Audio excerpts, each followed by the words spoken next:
What's happening, everybody? Welcome to the Hot Corner Insider Live Strategy Session. I'm your host, Steve Straza, the Director of Research at All Star Charts. That's really a mouthful. Hot Corner Insider Live Strategy Session. I feel like we could have done better. All right. So it is another Wednesday. We do this every week at 1 o'clock here on Stock Market TV. We talk about, all the latest developments in the market with a focus on equities. And then we dive into any of the insider action from the week and then our favorite setups from our list. So before we dive in, nothing we discuss here constitutes any solicitation to buy or sell securities. This is solely for informational purposes, not to be construed as investment advice. For more on our disclaimer, visit our website, allstarcharts.com/terms. Okay, so first half is pretty much in the books, right? A few more days here. June is over, second quarter is over, and then it's just the back half of the year. So let's just, talk about that, where we might be headed, and the outlook. If the year ended right here, this would be, record year for a lot of different things, not just the NASDAQ, right? Not just growth stocks, a lot of things that came off those lows from the fourth quarter of last year, October lows, and a lot of things have been rallying. Tech is not the only chart that looks like this, back at all-time highs now, right? As severe as this drawdown, 2022 drawdown was, all of the best stocks, not just tech, we'll talk about that, are back at highs, okay? So I think this logical resistance level that we're seeing in so many charts is really setting us up for some sideways action, some consolidation, a little bit of digestion of all these gains from the first half of the year. And I think, a little bit of trendless could be what kind of defines or characterizes the second half of the year. So let's talk about why. I could show you a million examples like this of leaders just running into, just a really natural resistance level at the former all-time highs. This is semiconductors, same thing as tech. Really similar look. Now, a chart like this isn't to say, oh, go run and sell these things. It's over. No. How that correction takes place, whether it's through price or time, we don't know. But until we're through these resistance zones, you probably want to be a little bit less aggressive than we have been, particularly at the index level, and at least in a lot of these groups, maybe, right? Maybe look down the cap scale for opportunities. Look into groups or areas that haven't run as much. I like industrials, but I like industrials a lot more if these indexes are all breaking out, right? So this would be another example of it's not just tech, right? The best stocks, the strongest groups and indexes back at these highs, all-time highs, right? So this is large cap industrials, equal weight large cap industrials, and small cap industrials. Mid cap industrials did already make an all-time high. I should have brought the chart along, but I didn't want to spend too much time on this. But that's what we need to see. We need to see these indexes kind of break through and tell us that, another leg higher is kind of coming or in the cards. And we think that they eventually do. It's just kind of more a question of when. Okay. What's up, Wavy McFly, Joe, everybody in the chat, what's going on? And it's not just the United States, the strongest stocks overseas. This is the German DAX back at all-time highs, right? Doesn't this look a lot like these and this? Same thing. It's not about tech. It's not about growth. It's about the best stocks. The best stocks are back at these old highs. Same thing with the UK. FTSE 100, FTSE 350, former highs. Really, really logical level of resistance. Look at all the overhead supply sitting up here.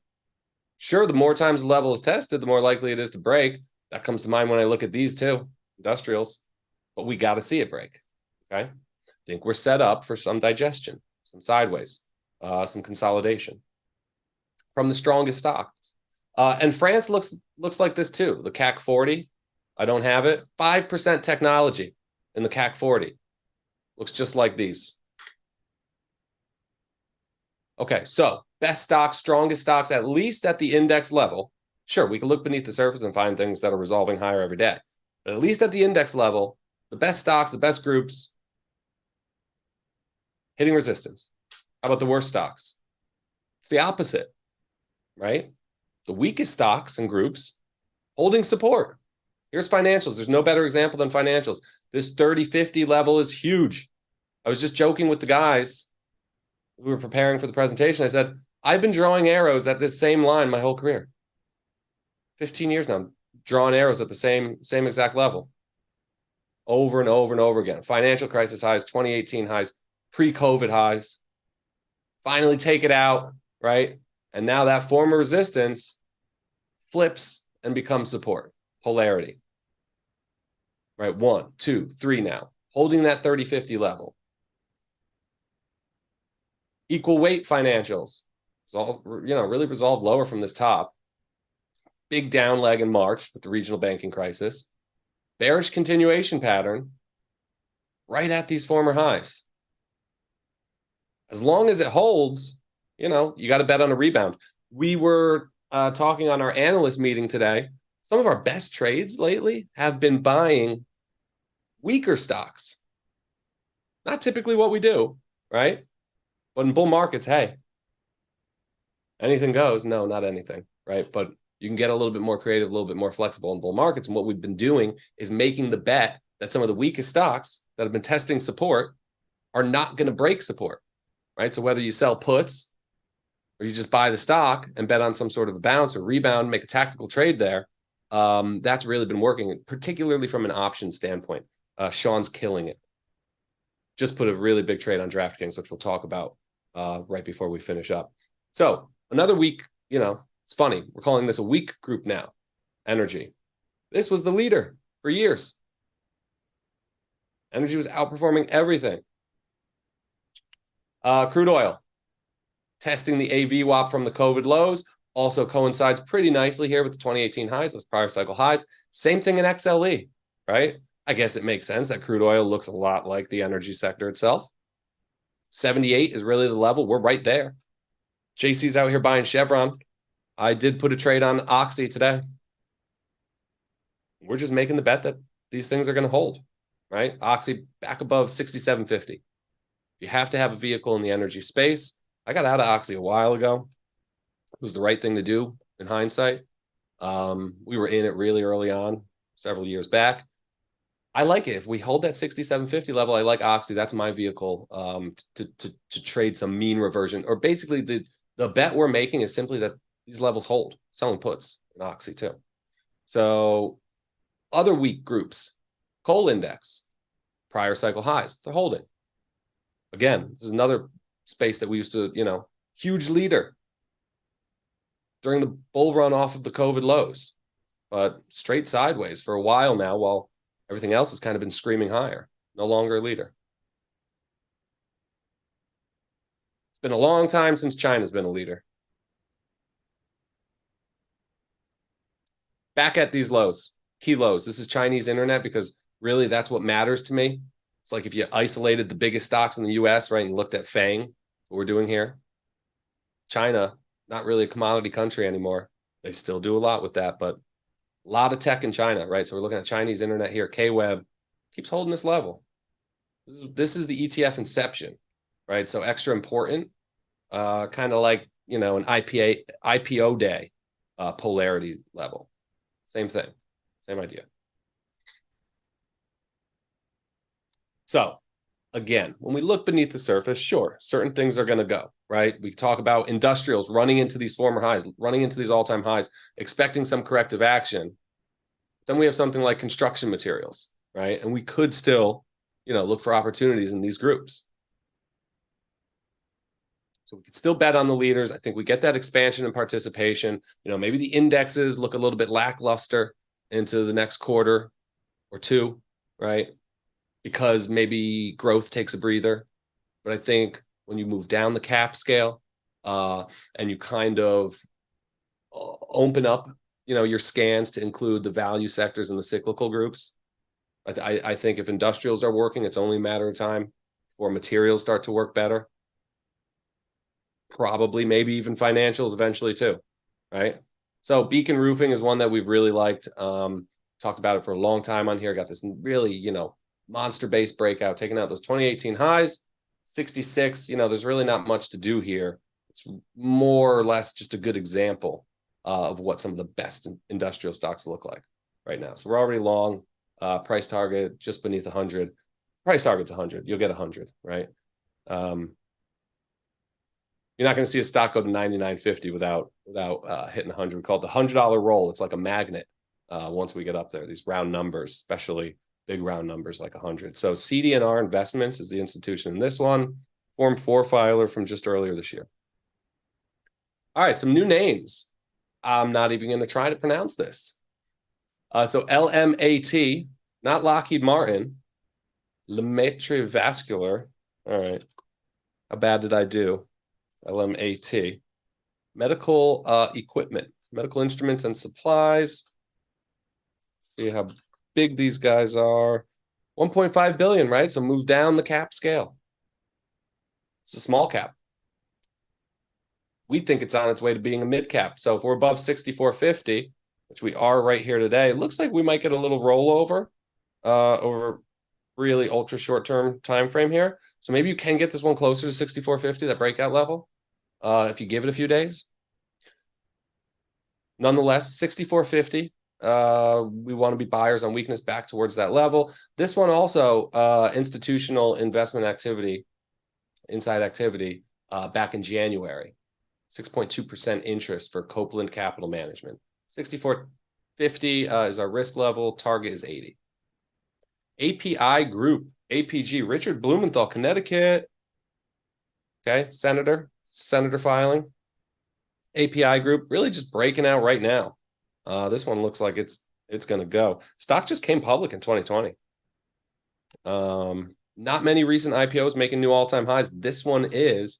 So APG, Blumenthal bought a lot too, 150 to 430. Weird range, huh? I didn't make the rules. Weird range. So if we're above 26.80, looks like, this breakout is intact. Got to bet on a reaction higher. So 26.80 long with a target of 35.30. Another new name, IES Holdings. A lot of names I've never heard of. These last two names at least. So this is ticker symbol IESC, Form 4 filer. Not the biggest amount, but somebody's out here getting some skin in the game. 145,000. Okay. Look, really clear resistance level here at 56 bucks. So we take it out, those 2021 highs, 56. We like it long towards 75. That's a nice upside. 56, target is 75. And this is an engineering and construction company. So that same theme. It's also a small cap, 1.1 billion, right? So look down the cap scale, look into other sectors and groups. I think industrials can probably stay hot. I think we probably see industrials resolve higher and take out those old all-time highs before tech. Right? Industrials are only up about 25% from their lows. Tech's up like 50. Right? So you always want to ask yourself, like, where did these things come from? Right? Sometimes they earn some corrective action. Axon Enterprises, AXON. This is the old Taser. Anybody who's been along or been around for too long probably remembers Taser. Really popular stock to trade, back in the day. So this one just keeps stair-stepping higher. It's such a nice orderly uptrend when we zoom out 20 years here. If we're above 215, call it 216. You probably get confirmation above the year-to-date highs at like 226, but I think you could jump this one. I think, there's a whole zone here between like 200 and 215. I think this one's very viable, even right here. 195. Talk about jumping entries a little bit more later, but I think this is an entry you could kind of jump here. Yep, running into the 200-day just about right now. Nice little pullback. Axon is actually down. You can't see it in this chart, but it's down about 15% from its highs just last month.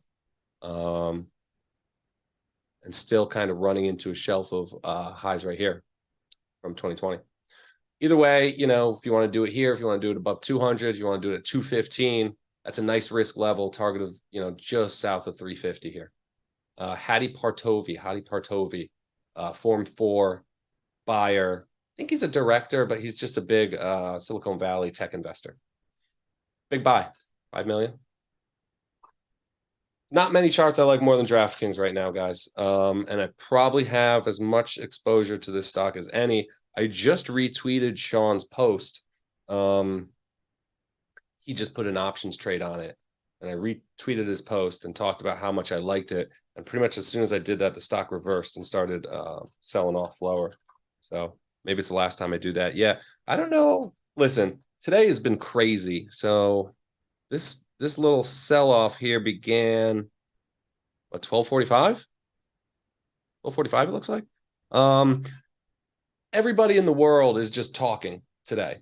From the central bankers, they're all on a panel this morning. Powell, Lagarde, the Japanese guy, and now Biden's talking. When I just came up here to get ready for this, I see Biden on. So everybody's talking about things, trying to follow the news here. Not sure what the market is selling on.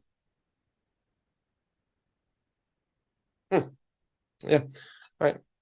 Let's keep moving. So DraftKings, we talked about buying this base when it broke out. It's such a textbook base. When it broke out above those August highs and the year-to-date highs, that was 21.50. If you didn't buy it, if you didn't get in, I know we've been obnoxious. We won't stop talking about it. Looks like, this little coil is not going yet, but an alternative entry, if basically we make the assumption that we won't get a retest of 21.50, we won't get another chance there.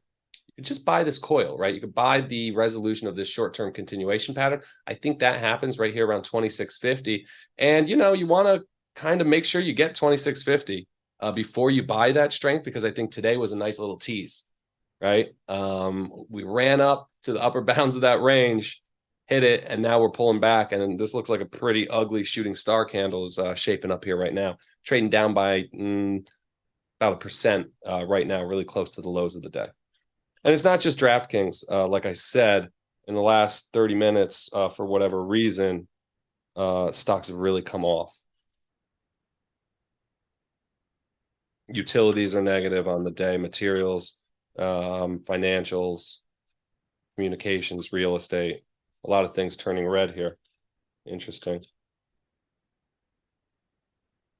Banks are red on the day too. Okay, so DraftKings strength above 26.50. First target 34. Second target is really the one that I'll be probably looking to. I want like 49.50, $50 out of DraftKings. Gives you almost a double if you're just getting in here around 26.50.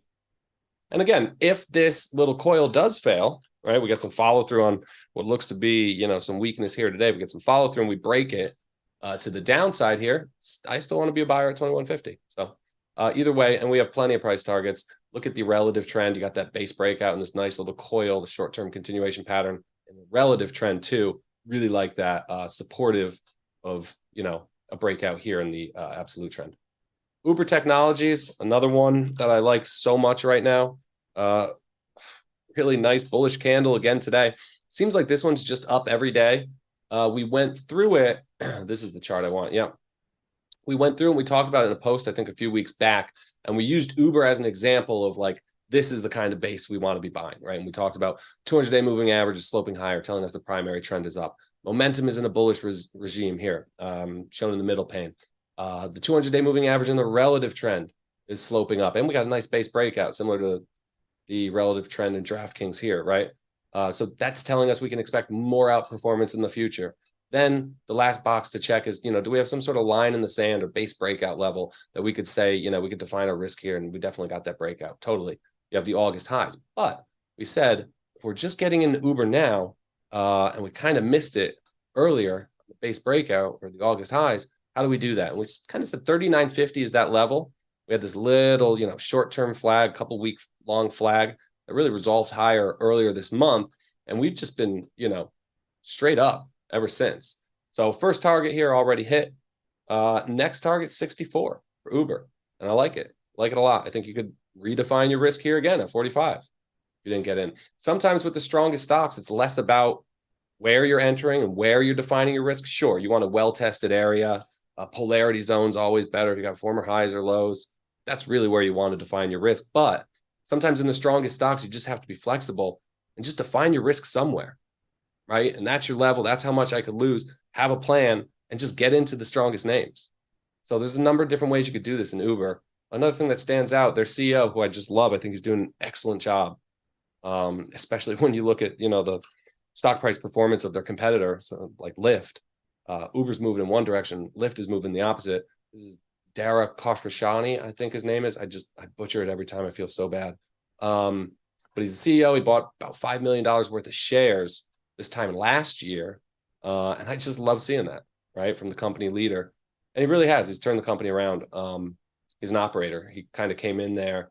Obviously, they had a really good business, but he kind of cleaned up the income statement, right, and the cost structure.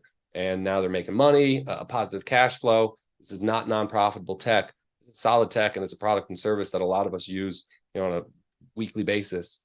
So I like it a lot. Like it long term. Bitcoin. Got to talk about crypto, right? So good couple of weeks for Bitcoin. Got a nice reaction higher off of those June lows. And now we're just kind of coiling, but we got to be careful here, right? Because this is a well-tested polarity zone, right? Former support turning into resistance now here. We've already seen it once this year. We got rejected at 30,000 last time we were here.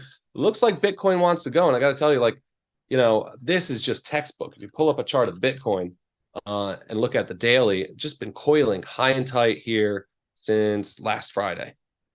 Right, it's just the past couple of days, real high and tight, right above the pivot highs or right on the pivot highs from April. But we got to get above this 30,000 level. It's also the AV WAP from the all-time high. These lows from the summer of 2021. So a lot of dead bodies here, a lot of overhead supply. We get through 30, talk to me at 60, 65, and then some, right? So the question becomes, in that environment, if and when we do get through 30, because it could happen this weekend, we won't be back here to talk about it until Wednesday. What do we do if and when we have Bitcoin above 30,000 and we want to, really set ourselves up or position ourselves for much higher prices from Bitcoin? How do we play that? You could just buy Bitcoin, but we have other options, some that I like a lot more. So this performance chart is showing us the change or the performance since Bitcoin bottomed last year here on the y-axis. And then on the x-axis is the 1 month change. So over the short term, past month, HUT, Mara, these things all look really good. These are the Bitcoin miners. And since Bitcoin bottomed, also really been the leaders. Riot up, 150% more. HUT, Mara up a ton as well since Bitcoin's bottom. MicroStrategy, I think, is a really nice option as well. Coinbase we'll talk about. But what don't you want to do? Buy these shit coins. Pardon my French. That's what they call them. Altcoins. Right? This was the trade, 20 and 21. This was the juice. This had all the beta. Matic, AVAX, these were the things to be in. Solana, right? Nothing beat the performance of the altcoins last cycle. Is that going to be the case again? Maybe. I don't know. But right now, there's absolutely zero evidence of it happening. The altcoins actually look terrible still. Meanwhile, the miners look great. And I think it's important to remember, right, when we talk about how thin the participation is within the cryptocurrency world, what I mean is just really Bitcoin looks good. Ethereum looks okay. But Bitcoin looks by far the best. And the rest of them look not good at all. The miners are in the business of mining for Bitcoin. Not cryptos, not all these altcoins, just Bitcoin. So their business, the performance of their business is levered to the price of Bitcoin. They're no different from some of these commodity stocks that dig for gold or drill for oil. They're levered to the price of that underlying commodity that they're going to sell, right? So the value of these businesses as they're mining Bitcoin is based on value of Bitcoin. So with Bitcoin, working higher and rallying, these companies are catching huge bids and breaking out a really nice basis. I think this is the best way to kind of play the trend in crypto right now. Here is Marathon Holdings. It's a hot corner name, been a hot corner name for a long time. This really stood out to us a few weeks ago. So I've marked up the chart with the Bollinger Bands, which is a volatility indicator. It tells us about the volatility of this stock price, Mara. Record low levels. Stock price volatility. Look at how tight these Bollinger Bands got.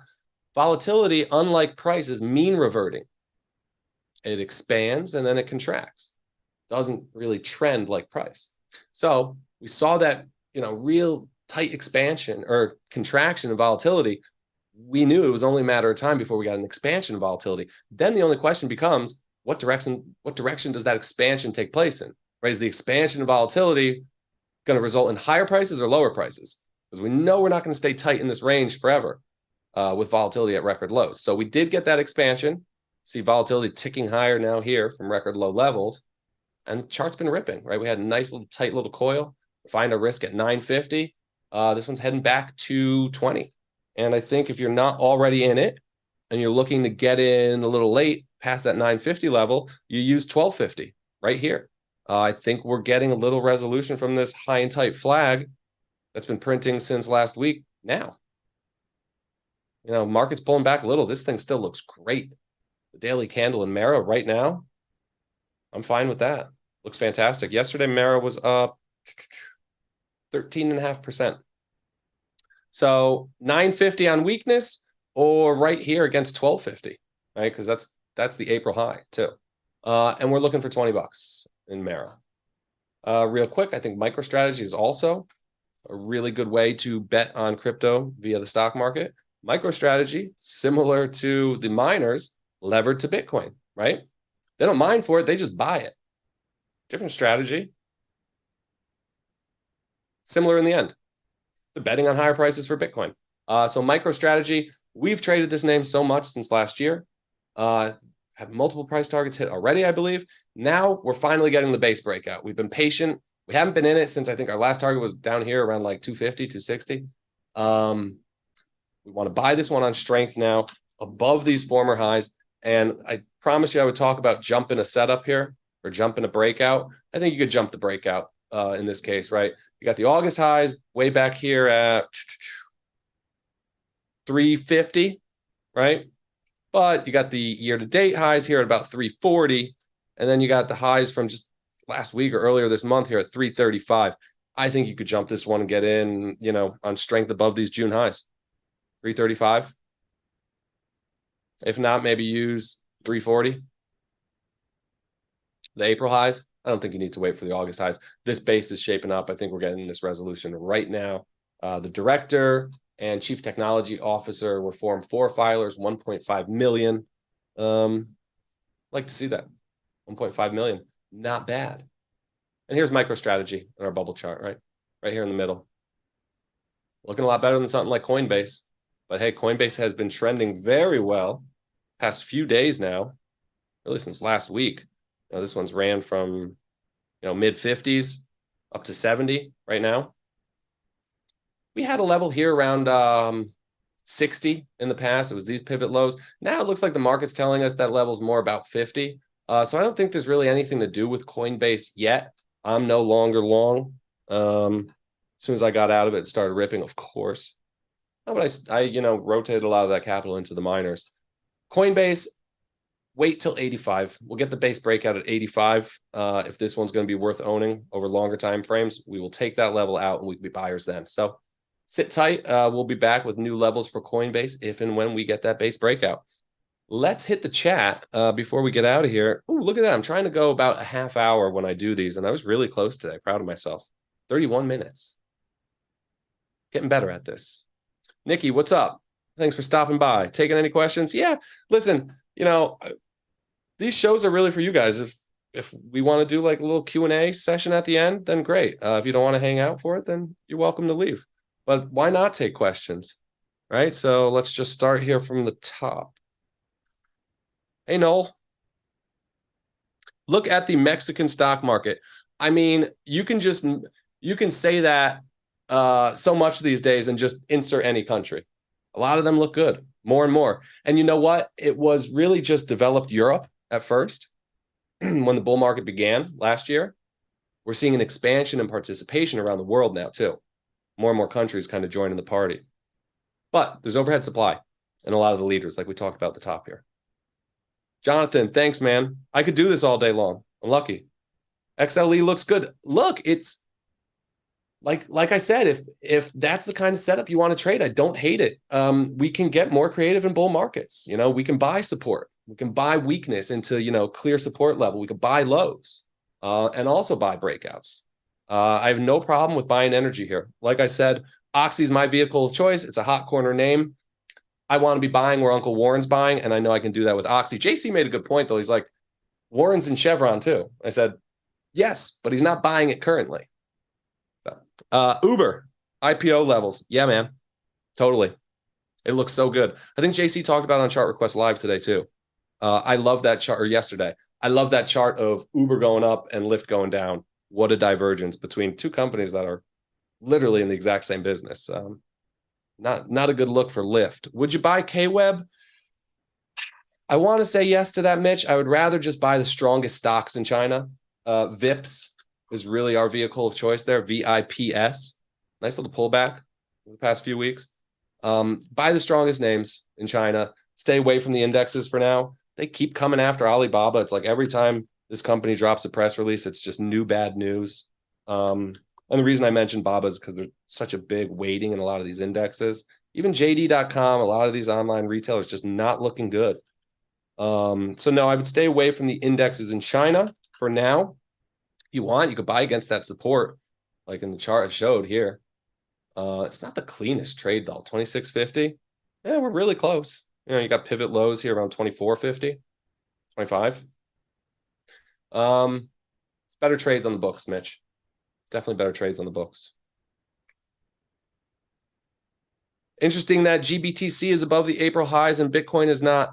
I don't know what they do with that fund, but I think it's exciting for all of us as investors that I think we're going to have far better options for using, our traditional brokerage accounts to buy Bitcoin in funds that will be administered by BlackRock or JP Morgan. They're going to have close to zero fees, and they're going to track the price like almost identically, I think.